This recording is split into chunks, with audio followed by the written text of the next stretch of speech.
Welcome in, ladies and gentlemen, to episode 34 of Deep in the Novo. I'm Ryan Novozinsky, joined here, as always, by my co-host, Sudeep Tumma. And OSU had two games yesterday, right? It wasn't just the OSU versus Baylor football matchup. It was OSU versus Wichita State, a matchup that I feel like went a little bit under the radar, obviously, because football is usually reigns supreme here at OSU. But, man, what a game, right? We watched it afterwards. I watched it afterwards. And...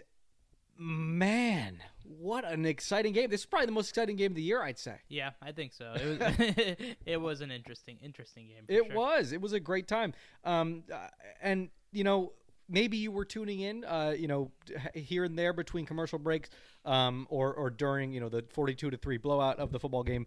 But my goodness, you can't talk about this game without talking about the shot towards the end. 9.8 seconds. Cade Cunningham did not hit a single basket in the second half until 9.8 seconds to go, okay? And it was the biggest shot of the game. It was. It was one of those things where great players can struggle all game long, but when when that last basket comes and they need to hit it, they hit it. Big players? Big plays. My goodness, this guy, Cade Cunningham, is something else, right? Because you're right. There's games where, an elite athlete, an elite player will have some of these performances, right, where it's not up to par of their usual standard, scoring-wise at least. But once you look into it, there were some definitely good things from Cade Cunningham last night, especially that shot, right? So let's start there. Let's start with Cade Cunningham and what you saw from the holistic perspective of this performance, right? Because you look at the 10 points and you might think, okay, yeah, that's his crappiest performance of the year, but I don't think it was that bad at all. He was dishing it out, right? There were some things there that obviously he needs to he needs to improve, sure, but this guy is obviously he's one of the best players in the country, if not the best. The more and more I watch Cade Cunningham, the more and more I realize just how next level intelligent he is. Yeah. Like to a ridiculous degree. Because here's the thing about Cade Cunningham. Let me start off by saying this. Not all help defense is created equal, right? He is so smart that he understands not only how to draw in the defense to find the open guy, he also understands when not to drive and pass because it would create a turnover. Because you see him and his pace and his understanding is so smart. Because he knows those guys are out there. He knows he's being shaded every single play, or at least a lot of plays. And there's times where I'm watching the defenses moving, and they'll maybe sometimes they bracket around, sometimes they lightly bracket around, and he knows when he's got that one-on-one matchup when he can go attack and he can go take a shot because he knows he can drive in, use his strength. And he also understands that. He understands that he's not the athletically gifted John Morant, Damian Lillard, right? He understands that. He understands he's big, he's strong, he's a good athlete, but he understands his limitation. He knows where to take shots from. That's why you rarely ever see him take a bad shot. He understands when the defense is cramping in the paint, and even if he did dish it out, someone wouldn't be open. Yep. He understands that even if he went in and got help defense cramped around him and he made a pass, they still wouldn't be open, or it would be a turnover. And he understands when when that's about to happen in 10 seconds. It's almost like you can see in the future, where he's standing there one-on-one, sizing a guy up. Yeah, he can drive by that guy, but he knows 2-3 guys are going to be there, but they're not just going to be there. He knows they're going to be there and cut off the passing lanes. So instead of doing that, he just dribbles a few times, sizes a guy up, pulls up for a 3, or pulls up in the mid-range, or even smarter, passes to someone else, Isaac Likely or someone else on the perimeter who might drive in or who might pass to someone else. Who played fantastic, by the way. Exactly, and there's no stat to measure this because you pass it out to that guy, and then he passes maybe to Farron in the edge, or even just Avery Anderson or someone who drives in, and maybe that guy doesn't even get a basket. Maybe he passes someone else, and that passes to another person. Then it goes in. That's next level because you're making that just because you understand that if I drive in, the percentage is not going to be very good. And this is what I'm talking about. He's so smart that he understands when not to make passes because they'll create turnovers. And it sounds a lot simpler than I'm talking about. He understands when you could say, yeah, he can drive in, he'll draw double teams, and then he can pass out. He understands when those angles are there and when they're not there. And not just while he's driving, but before he drives. So he just doesn't drive. Sure. And that's what I mean. That's the real value. Because what you don't have a basket from him, he's passing to someone else, who's passing to someone else, who's going to score or going to drive or going to make another pass to someone else. And that's where the value comes in winning basketball. That's what you talk about when you have a floor general and a very smart one. And that's why you see Isaac Likely getting so many easier looks, being able to post up down there, finding as a secondary guy now, he's just finding a lot easier, like you said, a much better game. He's finding a lot better looks. And Cade Cunningham just amazes me more and more because the type of shots he's taking. On that last one, I was full confident when he was about to pull it up because he's so smart. And I saw the defense. They were slowly just cramping up. The help defender slowly cramping up that paint. He understands that. Let me size this guy up and then pull up in his face. He did that several other times. And there's times where you see him, and he's not just going ahead. Right? He's scanning the defense constantly. And there's times where you see him. I mean, if you want to see if I'm lying or not, watch a play where Cade Cunningham just drives in one-on-one and watch how the other help defenders weren't there to help. Right? You understand when he understands. He understands when to drive in. I mean, watch. There's several plays where he's just going one-on-one with a guy, and when he drives in, using his body to go up for a shot, there's no help defense. There's times where there is help defense, then he finds a pass. But it's always the right pass. And that's why when you see him turn the ball over, it's because he just there's certain situations where you're just too cramped and there's no way. There's times where he goes to the baseline and he gets trapped with two guys, but the way he's trapped in those ones, he's not going to turn the ball over. He's just waiting for a cutter or waiting for a shooter. That's what I'm talking about. Next level judgment. And it's so impressive because it shows up in winning basketball. So at the end of the night, he has 10 points. He has a bad stat line, an unforgiving shooting percentage. Who cares? Because in the end, you won the game because this guy put you in a position to win. Yeah, and you know, when you look at it too, going back to your first point, do you remember you talked about Cade Cunningham sees the future, right? Do you remember NBA 2K when you'd play My Career and you'd get a pass to assist? Sure. That's Cade Cunningham would be racking those up. But I'm saying he's like a pass to a pass to a pass to an assist, right?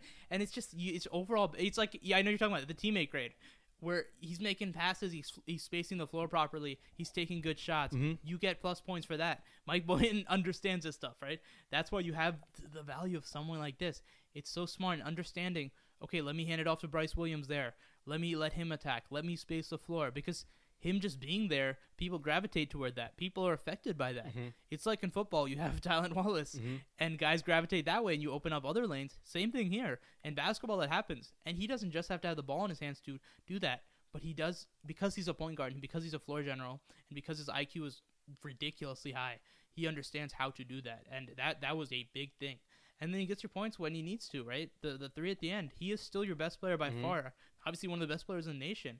He is ridiculous, but his value is just so ridiculous because I gotta stop using the word ridiculous. But he is not this flashy guy, right? He's not like John Morant was, or he's not like RJ Barrett or Zion Williamson. People want to make him that because he's the number one recruit. But you want to see on ESPN every time he'll make a jump shot, they want to put something there, right? But he's not that flashy guy. He's not.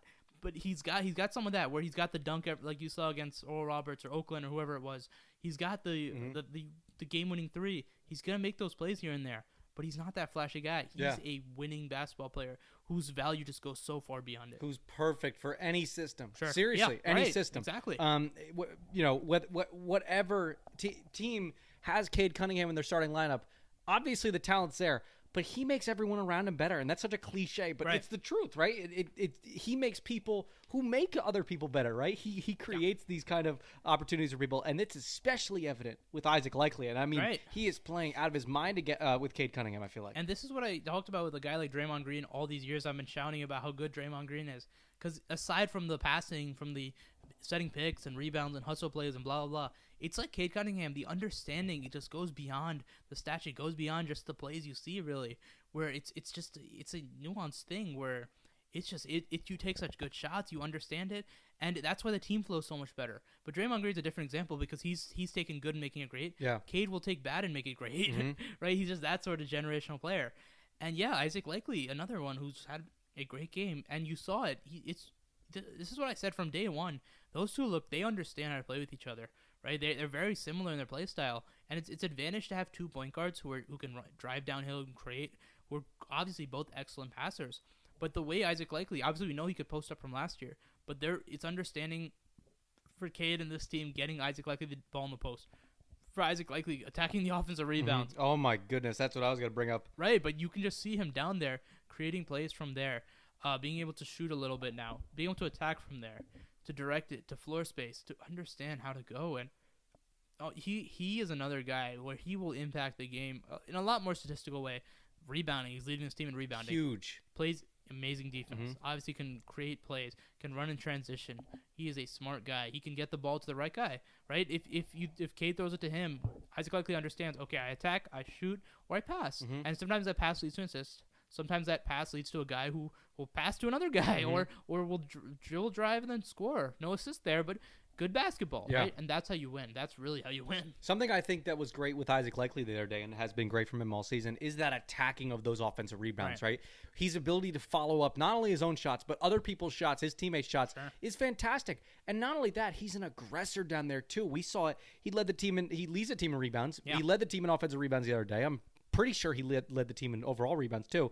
But when he gets down there too, it's not like he's just getting the rebound and dishing it out, which he does sometimes, but he goes up too. He goes back up and he draws these fouls. And not only does he draw the fouls, he makes the free throws too. Perfect on free throws the other day. Pretty good free throw percentage of the season. Man, this guy is all around. He's getting so much better, right? He's elevating that game that we saw Isaac Likely when he was a freshman, right? When he was that slasher, right? And that was sort of just his game, right? And almost definitely hesitant from the 3-point shot, which is fine. Understand, which was fine. Like we always talked about, it's good. But he's getting so much better. Oh my goodness. Isaac Likely the junior, the old man Isaac Likely, right? Which sounds so bizarre. But it's so much better. He's improving every single year and every single game, it seems like. He's so talented with the ball in his hands as a slasher, as a downhill driver, that he only needs to take 1, 2, 3 a game.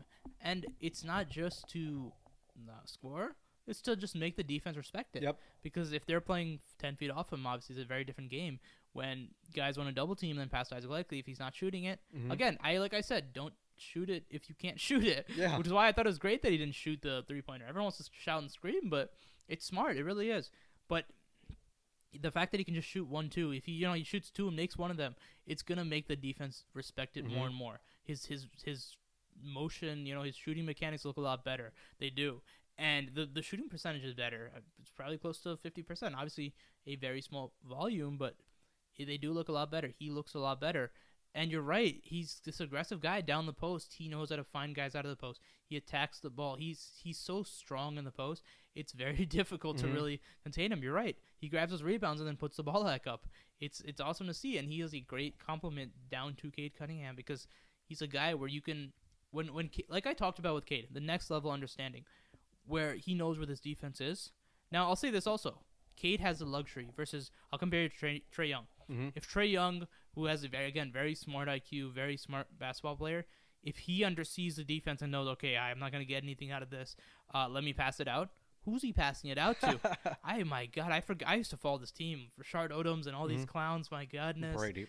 Yeah, I mean, that guy was just a catch and shoot guy. He was their second best player. He was. No one could handle the ball. No one could do anything. Nobody could score wide open catch and shoot shots. So for Trae Young, he would do all these smart things, but it just looked really bad because he didn't have the teammates. For Cade, he can do these great things when I say great, I mean they're so subtle that you won't even see them, where he's just handing the ball out before driving into what's about to be a mesh of 4 people where he can't make a shot, can't make a pass, can't do anything besides turn the ball over.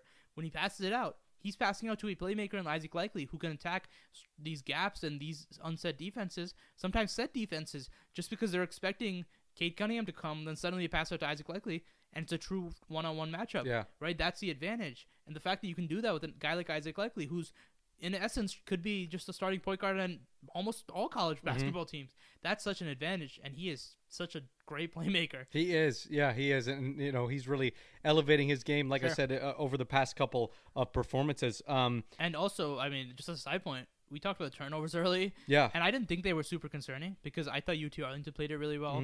I thought whoever the second team was, I think Texas Southern, right? Played it really well in the defense and how they were. And I thought that was a lot more of it. The sets, like I talked about, the offensive sets were very, I don't call them bad, but they were, you could see that it was just a lot of drive and kick motion. And there wasn't much. There was just pick and rolls. They would just drive in, pass to an open guy. Either he shoots a 3 or drives in.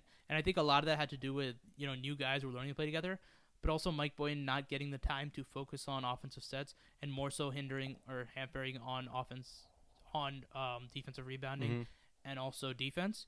But now it seems like their offense is a lot more of a flow. You see a lot more. Mike Boynton I'm realizing game after game, he is a really good guy at trying out out of bounds plays. But you take that, the offense sets look better. The way guys are moving is better. It's simple sometimes. It's simple motion because you have such good playmakers. You don't just get the ball in their hands. But it's like that. And the turnovers are down. Guys are, playing better. And when you do have turnovers, they're not turnovers that are so bad. They're not like you're passing to a guy across the court and it just gets like we always talk about, right? There's turnovers. There's bad turnovers. I said not all help defense create equal.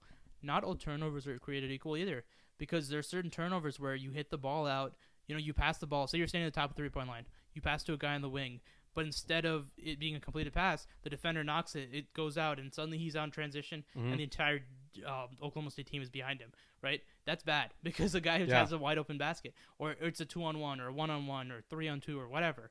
Those are different turnovers. Those are bad turnovers. You go into transition, you go to semi-transition. Those are things that coaches hate. Right now, there are turnovers. Again, there's no good turnovers, but there aren't not bad turnovers. And Oklahoma State, when they do turn the ball over, it's okay because they're in subtle things. Sometimes they're offensive fouls, which are difficult, right, with the charges because a lot of times they can go either way. And those are okay. I'll say this: the good turnover, if you want to call it, are dead ball turnovers, right? Things where you do have an offensive foul and then you got to inbound the ball, or things where you throw it out of bounds because you mean to throw it someone and it falls out of bounds. Because you get your defense back, you get set, you're not worried. Oh my God, there's transition. Everyone grab a man, and it's better in that sense. But those turnovers come from passes that sometimes you get a little bit like this or that or different things here and there, which are fine. You're going to have some turnovers. No one's going to stick at zero. But the fact that turnover problem is gone, I don't think isn't being talked about enough. And I think that's important because that's a key thing, right? You don't want to turn the ball over. Those are possessions that are lost. You'd always rather a shot than a shot clock violation. Yeah, well, yeah, totally. And that's how this offense has been able to mesh this year, right? And the turnovers, like you said, good turnovers, bad turnovers, and this team is finding a balance with those. Now, when you look at some of these other supplemental pieces, right, you look at Rondell Walker and what he was able to do the other day, Bryce Williams and how he's doing on this season and the impact that he's having. When you look at Rondell, first and foremost, I mean, you look at how he shot the other day, and I think it was great. And not only that, but the way he's able to be that supplemental piece to some and guys off the bench, right? And how they're able to progress in the season as well. Number one thing is between him and Bryce, you have to be so impressed, right? Yeah. I think right now Rondell is probably their second leading scorer. Yes, I'd say so. Yeah, I mean, I think statistically, I think he is. But it's the reason you see those two guys on the floor so much in late crunch time too. Yeah, they play defense. Sure, they not just are really good at playing defense, they love playing defense. You see the energy, the motor, and the lateral quickness. Bryce Williams, it's so impressive.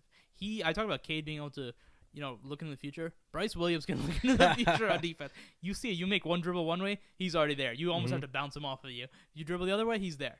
Rondell Walker, same thing. They're long. They've got length. They're athletic. Lateral quickness, excellent. But those guys are buying their time by being so good on defense. I keep saying it, and I'm going to keep saying, how did no one find Bryce Williams? I mean, obviously, out of JUCO, you could see some of the stuff, but at Ole Miss, I got to wonder what happened there. But you see that. You have that, and then you have that defense, right? They play such strong defense, which buys them minutes. And that's the identity of this team. Defense, get in transition at times. But it starts on defense, and these two guys love playing defense. But then on offense, to start with Rondell, yeah, I mean, his first step is lethal. He's got length and he's got athleticism, but his first step is lethal when he's out on the perimeter. But you combine that with the shooting ability. That's another thing I think is so key. It's one of those things where if he could just shoot and he couldn't play defense, I don't think Mike Boyd would play him too much. I don't think so either. It's one of you think about Thomas DeZagua and so on, but it's not that Thomas DeZagua didn't try to play defense. Some guys just don't have the physical traits, the lateral quickness to do that. He put his effort on defense, right? Rondell, he can do that. But he can also shoot, which is such an advantage because he can make threes, right? You kick the ball out of those driving kicks, and you got Rondell Walker shooting him. But then off the dribble, he puts the ball on the floor, and he can just whip right past you. He's crafty. He's got deceptive strength when he gets to the basket, and then he's also a good passer. Something we haven't seen too much of this year, but he did it in high school. He's a good passer. He's a smart guy. He can pull up in the mid range. He can do some of those things. He hasn't done much of this year, but I've seen it in high school. He can do it. And then Bryce, same thing. He's an athletic guy who's just able to get to the rim. He can pull up on a dime. We've seen some of that. He can pass. He can, again, play defense. He grabs. I think he led them in rebounds, actually, with 7. right above Isaac Likely. But he's got it all over him. These guys play hard, and they are talented guys, and it's so key to have that off the bench where it's not like last year or 2 years ago, rather, when you just bring off the starters and everything would go into a slump. This is a deep team, and two guys who were two of your better best players in Rondell and Bryce Williams. I think you're right too, because it's almost like, when Bryce Williams out on the floor, you're right. He predicts the future on defense, right? And that's so valuable, right? Especially in the era of team defense, of help defense, where you're supposed to be helping guys out, obviously. And Bryce Williams, the way he's able to do it is literally, it seems instinctual for him, right? Sure. And how did nobody pick him up? Seriously. We got to get up Ole Miss's coach on the phone. We got to ask him. There's got to be some sort of skeleton in Bryce Williams' closet, because my goodness, what a great defender. And Rondell Walker too, just a great, pleasant surprise in the season, I think, right? For him to be so young, and we knew he was going to be good. We knew the talent was there, but we didn't know he'd be playing this much. Yeah, that's my main thing. You knew you had this much talent coming as a freshman, obviously a pretty high recruit, but you didn't know when you had so much talent. You had Cade there. Mm-hmm. You had not only so much talent, but so much guard talent. Yeah. Right? He comes into a position that's loaded, but this OSU team, Mike Boynton is figuring it out. That's what I love most about this guy. He does not make excuses for anything ever. He figures it out. Oh, we're not big enough? We'll figure it out. Oh, we got too many guards? We'll figure it out. That's the Mike Boynton mentality, right? And it's awesome because you can. That's the thing. We got to kick 4 players off. We'll figure it out. We'll figure it out. He sticks to his guts. He sticks to his policies. He sticks to his morals, his values, which is great. And then he produces on the basketball court. That's how he gets recruits. I mean, think about it. This is a guy who had 3 straight bad seasons, essentially. Sure. And still got the number 1 player. Still got a top 5 recruiting class. It's crazy. But yeah, I mean, you're right. With Rondell, it's surprising how much he's playing. But it's not surprising when you consider how good defense he is. And that's where it really starts. But it's exciting when those guys are out. I think to end the game, it was Avery, Bryce, Rondell, Cade, and Isaac Likely. Think about the defense, but also think about those guys, right? I mean, it's crazy who's out there. This team is deep, and they're still missing Chris Harris. They're still able to play 10 guys. Chris Harris will make 11, and they are good, really good. And you got guys who are going to continue to get better. I thought Rondell, I didn't know how much he was going to play. I wouldn't be surprised. I came in thinking I wouldn't be surprised either way.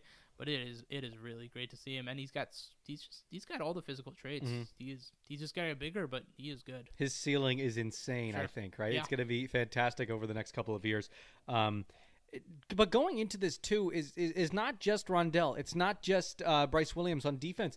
It's everybody, right? The high motor of this team is astounding, really, because they're able to, whether it's man or zone, whether it's press or anything, right? They're able to apply pressure and get in the minds of these opposing offenses, right? Yeah. I think that stymied Wichita State to an extreme extent the other day. That's what you see with this OSU team. Watching them game after game, really letting them settle in. Like I said, their identity is defense. There's no question about that. But the way this team plays defense, they are a high-pressure defense. They're going to get in the passing lanes. They're going to switch matchups. They're going to, double guys on drives. And sometimes that leaves them exposed. And you talk about the three-point defense. That Wichita State game, I was waiting there wondering whether the three-point defense was actually bad or if it was just, a consequence of late rotation. And when I say late rotations, I don't even think they're late. It's just when you help that much, you're going to leave yourself a little bit exposed. And that's really what it looked like more so because – you even look back to Oral Roberts in Oakland with the 2 great three-point shooters and even just all the great three-point shooters. A lot of it came down to those guys were pulling up from like 29, 30 feet. Yeah. And it was a rotation that if you're going to help and you're going to double, if that's your identity to create turnovers, to play high pressure, to get in the mind of the opposing team, then you're going to leave some of those things open. And that's what it looked like more so. And you saw it here. When they played that 2-3 zone, I think that's when they're at their best strength. But you can't do that against all teams, right? No. You can't because you talk about shooting, you talk about all that. But I think they're so fluid on defense, and they stymied that because you're going to see some of them where guys are wide open for Wichita State. And it becomes a combination because you want to help, right? Cade, you bring Cade from the weak side. Then you're leaving a guy open on three-point line, and then you hand it there. And then for the next play, Cade stays there, and someone else comes over from the Bernard or someone rotates over. Then you leave the big man open.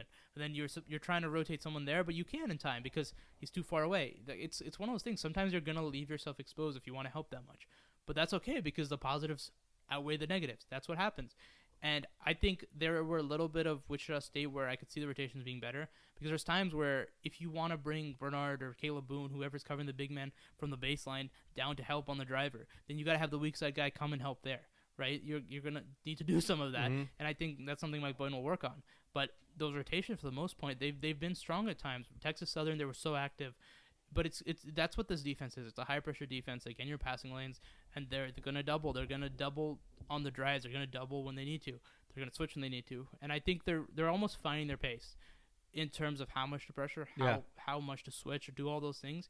Because at times, Texas Southern, UT Arlington a little bit, you saw a lot more of that pressure. You saw a lot more activeness on defense. And then later on, the last few games, you see a little less.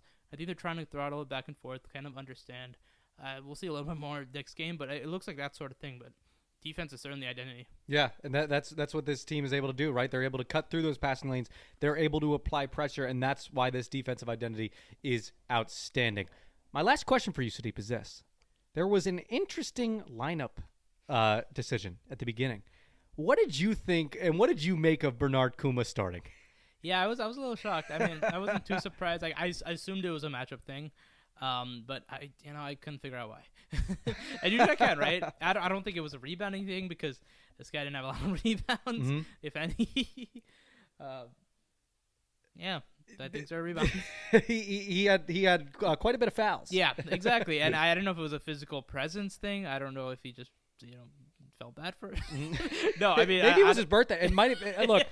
All right, no, it's not like it. All right, yeah, not to get too far fetched, but I mean I couldn't entirely figure it out, but it's a good sign in terms of all right, his development's going well.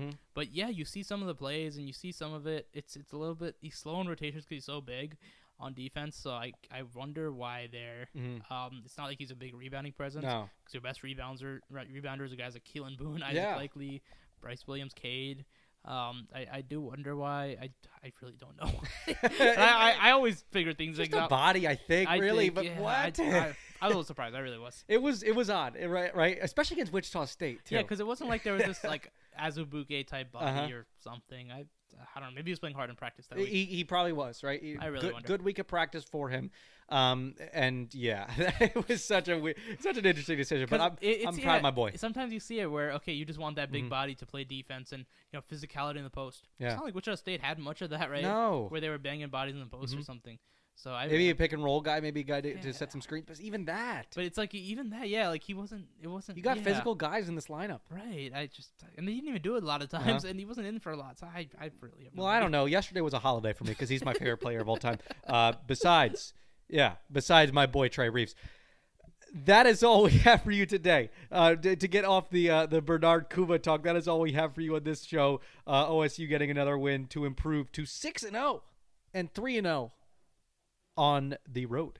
So we will be at it with more coverage as the weeks go along. Football coverage, basketball coverage, all of your OSU sports coverage for Ryan Novozinsky and Sudeep Tumma. Have a great day.